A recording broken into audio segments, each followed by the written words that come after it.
Hi, lovely human beings. Today we're going to take a look at the fixed star Algol in the Perseus constellation. Algol sits at about 26 degrees 35 minutes in Taurus in 2030. So fixed stars, they are moving at a rate of 1 degree every 72 years. So if you were born, let's say in 1980, the star would have been at 25 degrees 53 minutes. It has an orb of 2 degrees. So if you have a planet or other important points in your chart from 24 till 28 degrees, then you will have this connection to Algol. So see where Algol falls in your chart. You can do that on astroseek.com or astro.com, whatever suits you. Algol is one of the 15 Behenian stars and is considered the most malefic of all the stars. Algol is often referred to as the blinking eye of the demon and is linked with evil, suffering, pain, death, intoxication, tragedy. She brings accidents, crises, loss and psychological instability, piled up corpses, yes, decapitation, hanging, disaster, sudden death, electrocution, murder, mischief, victory over others, and great electrifying beauty and attraction at last. Connected to accidents, and I just spilled my coffee here. I have a lot of Algol connections. So when I was studying classical astrology years ago, I always felt very bad when I heard that I had such a malefic connection. And the more I get into galactic astrology, the more I want to also explore the other side of the coin. What else is there to Algol that previously we were unaware of because of our limited consciousness? There was a lot of bad versus good, and now we are entering in a time of integration where we can value the completeness of that star, and some of these higher vibrations of a certain star were in the past not yet ready to be explored and discussed. And I feel that now we are being opened to that goddess consciousness that is ready to be present on Earth again. So let's see what we can unravel about that star Algol. First of all, let's go back to the mythology. Algol sits in our heavens at the decapitated head of Medusa. So it's very aligned and linked to that story of Medusa. Medusa was originally a beautiful maiden, which shows that Algol can make things very beautiful. A dominant Algol can be an omen for success. Her beauty caught the eye of Poseidon. According to some, Medusa had made love to Poseidon in the shrine of Athena, who then punished her by giving her a snake haircut, and anyone who gazed at her directly would be turned into stone. So she was turned into this Gorgon monster by Athena. So here we have this beautiful woman turned into something of a monster. Both sides, the beauty and the darker feminine, are present. And of course, we recognize here the demonization of the women, like so many times in the past. The symbolism of the serpent is very ancient and talks about both dark and light attributes. The serpent carries ancient knowledge. They are healing and very transformative. They constantly regenerate into a new skin or life force. They shed their skins to renew themselves constantly. So in that way, they are eternal beings. They are the Kundalini life force. And on the other hand, it is the sign of evil and dark forces. So the snakes on her head could symbolize both.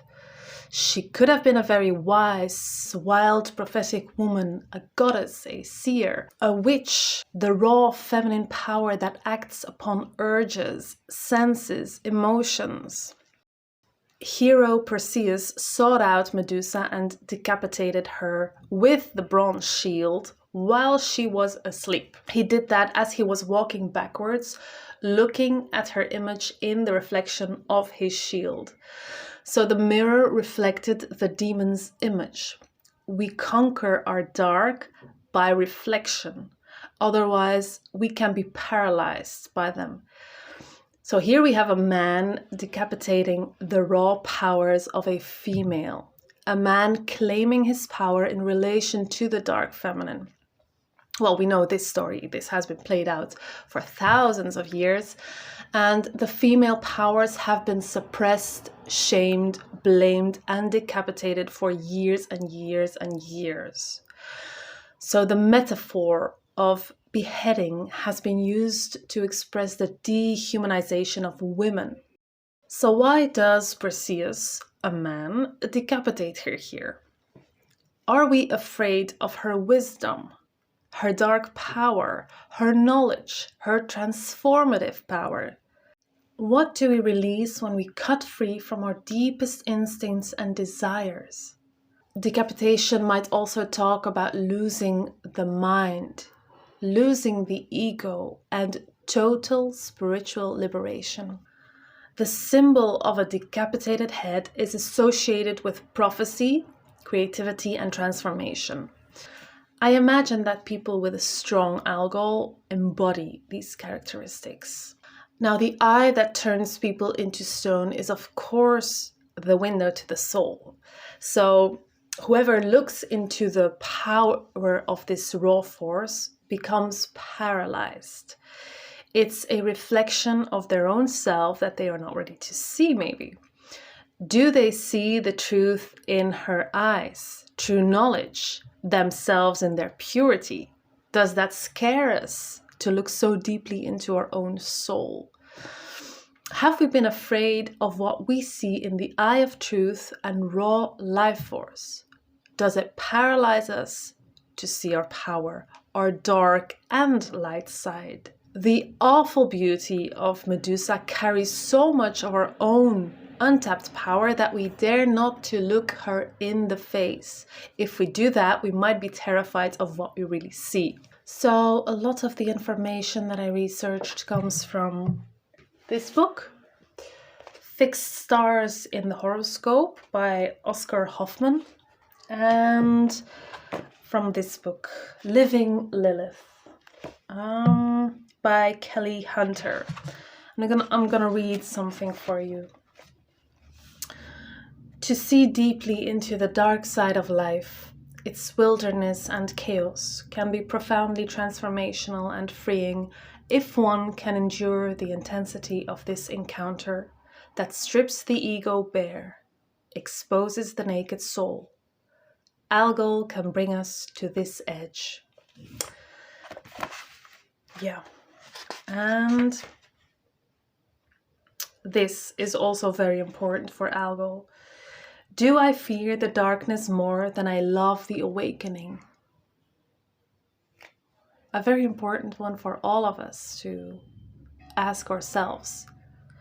Do I fear the darkness more than I love the awakening? So, the power of the feminine has many times been called evil for actually being strong. And that's something different, right? Algol carries that collective rage for the suppression and repression of this power. We see Algol a lot in charts of radical artists like, for example, Frida Kahlo, Picasso, Andy Warhol, also Johnny Depp, Mick Jagger, all kind of artists with an edge. In politics, it might show brutality for the cause of radical liberation from authority, for example. Anti-war campaign by destroying. It can be compared to a Kali or Lilith energy.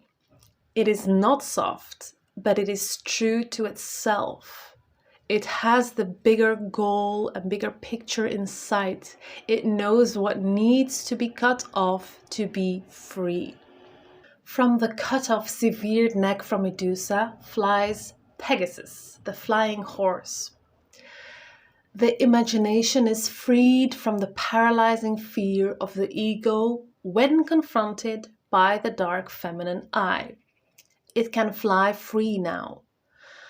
Drops of blood from one side of Medusa's head become a healing potion, and from the other side they become a poison.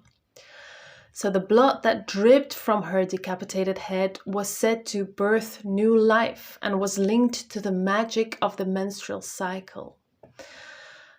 What is also interesting to note is that Perseus saved Princess Andromeda from the sea monster, but cut off the head of Medusa, the snake-haired monstrosity. So the nice sweet girl needs to be saved, but the wild feminine needs to be silenced. Because that is another thing. To behead someone is to silence them in a way, because it cuts through the throat chakra. And it is by using Medusa's head that Perseus succeeded in rescuing Princess Andromeda from the sea monster, by using the head as a protective or a killing device, let's say. Her head is often seen as a protective amulet that would keep evil away. The Gorgon Medusa, in another form, is a very seductive woman.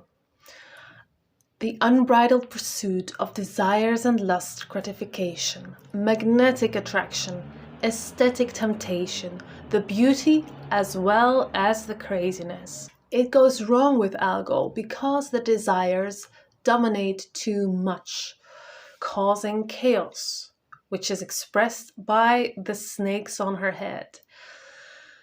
The way out of overpowering instincts is to distance yourself and sacrifice what is no longer needed, Medusa's head. So chopping off is choosing what is really valuable and what is not. Algol requires discernment, not to be seduced by earthly brilliance, but to choose what is good and cut away the other. So what can Algol bring you? Radical detachment that frees you from the power that others have over you because of your own desires. Detachment from this brings real freedom. The star may feel malefic at times, but can be softened by voluntary sacrificing the desired nature. Will you cut off your head, or will the star cut your head off? Medusa is a powerful symbol of magic and transformation and feminine power. While she is a monster, her hair of snakes wards off evil and enhances her psychic abilities. The goddess turned into the Gorgon. She never ceased to be mighty and powerful, dead or alive, even through tragedy and her transformation from oracle goddess to monster, to decapitated head, she was able to hold her power constantly. Medusa rebirthed herself, and through every transformation, she only became stronger. When this energy is used consciously, it is incredibly powerful. Algol embodies the monster, but also the goddess, the oracle, and the incredible power of transformation. Using Algol in a positive light helps to rewrite the story and shine a new light on the dark feminine. Rather than being the most malefic star linked with horrors, we can see it in its totality, a star of transformation, awakening, protection, and owning one's power. So I've done my own meditation on Algol, into the energies of Algol, and this is what I got. Algol carries the imprint of the sacred feminine. That's what we already discussed. And it carries also witch energy. Now, when I asked about is it white witch energy? The answer is yes. Is it dark witch energy? The answer is also yes.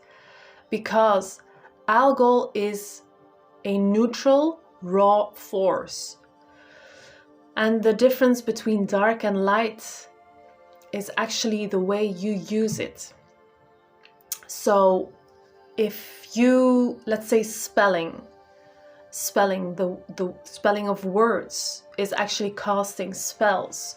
So if you decide to, with your words, curse someone or put hate into the world, that would be a darker form of magic.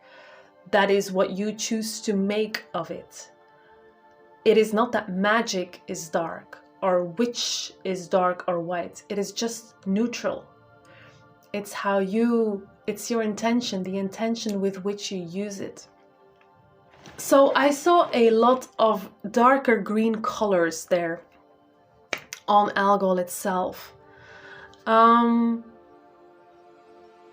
lot of spiky energy, like spiky things. And the sky would be like, I have an auroric sky with this kind of darker green. So it's kind of dark feeling there. Yeah, it's like this dark green aurora borealis sky. Different types of green, but the overall energy would be this darker green. Also dark green mountains, and the earth I saw was made of, it was not soil, it was not sand, but it was like all grind up rocks and crystals, but darker, blacker. It's really a planet of alchemists and magicians. Again, whatever you do with that energy is your own choice, is your own energy. It's your own intention with which you use that energy. But yes, there is a raw force of magicians and alchemists and witch energy there in Algol. And I had a Merlin energy there too. So I feel Merlin is aligned with that energy of Algol too. It gives you that power of whether you make something light or dark or negative or black and all these opposites, when actually it's neutral. It just is. So the star seeds of Algol, they bring a lot of courage and strong willpower here too. A strong alchemical power. So the Algol star seeds, they bring alchemical change to Earth. And if strong energy is needed for that, they will bring it. They will not hold back. So it could feel strong or dark at times, but it is just the alchemical transmutation that they bring. It's a powerful transmutation, a powerful force. Yeah, a lot of alchemy, a lot of magical powers, a lot of transmutation powers, a lot of witch powers. So yeah, please check out your own alignments to Algol. That might be really interesting. That might be really nice. Please comment in the comment section. I hope that you learned something. I hope that you took something out of this. I am really intrigued by Algol. So I wish you all a lovely day. Thank you so much for watching. Bye.